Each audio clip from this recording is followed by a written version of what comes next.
With the new Smash Bros. Game out, people are digging through the game to find all the secret techniques that they can use to their advantage.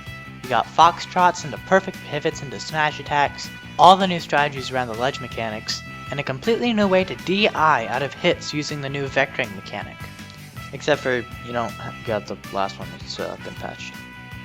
But one mechanic stands out from the rest and is subject to a bit of controversy: Rage Mode.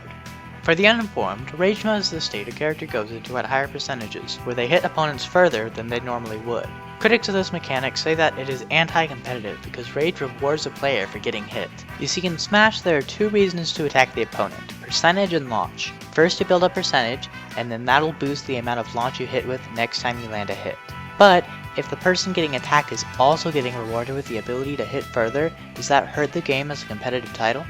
Smash has always been looked down on by other competitive games due to its unique take on the fighting game genre and largely casual fanbase, so there's been a lot of debate over this mechanic. Defenders of Rage call it a comeback mechanic, similar to things like X Factor or Super Meter in games like Marvel vs. Capcom or other fighting games. But let's actually see if this defense holds up by looking at how some other titles handle the comeback mechanic and getting hit.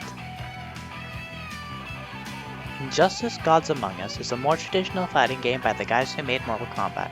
Two characters step into a 2D arena with some nice backdrops, and then they pound on each other until one of them runs out of HP. Hitting the opponent rewards the attacker by dealing damage and building meter. Benefit of the damage is obvious, but the meter is a little different. Super Meter is a resource in the game during a fight that can be spent on supercharging a special move or by using an entire bar on a high damage super attack that usually involves somebody being thrown up into space. But what is the victim of the attack rewarded with? Well, we already know they are punished with damage to their life bar, but if we do a side by side of their super bars while in a combo, something strange stands out. The victim of the combo is being rewarded with double the meter that the attacker is being given. This is an intentional move by the developers to help the player at a disadvantage get back on their feet. Without this mechanic, the combination of damage on the defender and extra meter on the attacker would snowball into a victory for the player who succeeded at offense first. As the match keeps going, the chances of a comeback get exponentially smaller with each hit due to the multitude of rewards for the victor. This allows for the game to have more dynamic mechanics while not totally burying a player just after a few mistakes. Most fighting games do this with meters too.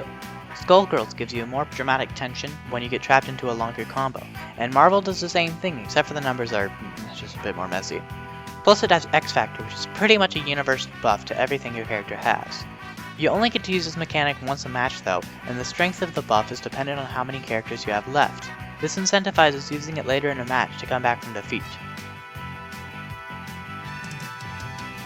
But what about other genres? There are plenty of other competitive genres besides fighting games. Maybe they have different takes on this comeback mechanic. Dark Souls has a few rings that will strengthen your stats when you get on low health, though I'm not sure why you'd want more defense when you're only one hit away from death. All the starters from Pokemon have abilities that strengthen certain types of moves when the Pokemon has only 33% of its life left. Mario Kart has stronger weapons for players later in the race, namely the Blue Shell.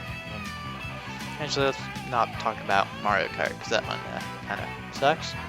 All these games punish getting hit, but when you are behind, they do help you out a little bit. Take some damage, get some meter. Lose some speed, get some better weapons. Take some percentage, get some extra knockback. So is Rage Mode anti-competitive? Let's look at the pros and cons. Pro. Rage does work as a comeback mechanic. Players can use this to help them get back onto their feet after some heavy losses. Con. But sometimes it favors the first person to take a stock. That makes it a stay-ahead mechanic, which would just snowball into an even harder victory. All you have to do is avoid those first few moments of invincibility on incoming. Pro. It turns those final moments into a sorta glass cannon-y final gambit. Players will actually go for kills instead of just racking up percentages with range stuff when they're at their last leg. This makes the game more offensive, and since the raging character will never actually have more launching power than the character with a lower percentage, it rewards players who get into tenser situations at high percentages. Con. It favors heavy characters or characters that specialize in gimping the opponent, while only serving as a burden for lighter characters who die earlier before they get to reap the benefits of Rage.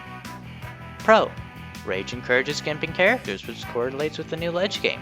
Instead of ledge hogging, you either have to gimp or trick someone into getting up off the ledge wrong.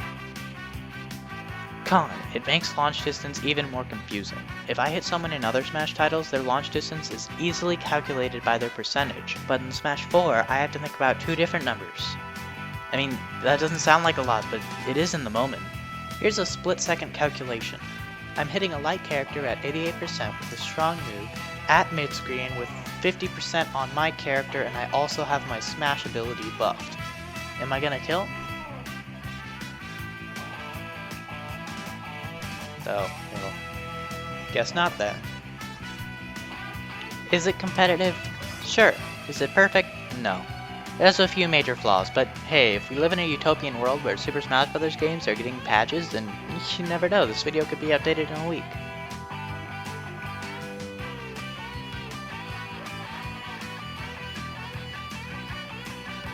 Thanks for watching. If you liked the video, you can find some more at the bottom of the screen here.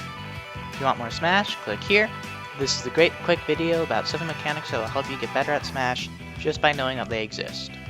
If you want more in-depth stuff about game design, why not check out this video here. This one's about the mobility in Mario Sunshine, and if you want something completely different, then you can check this one out. It's about silent protagonists and all the other character archetypes that you can find in video games. Thanks again for watching.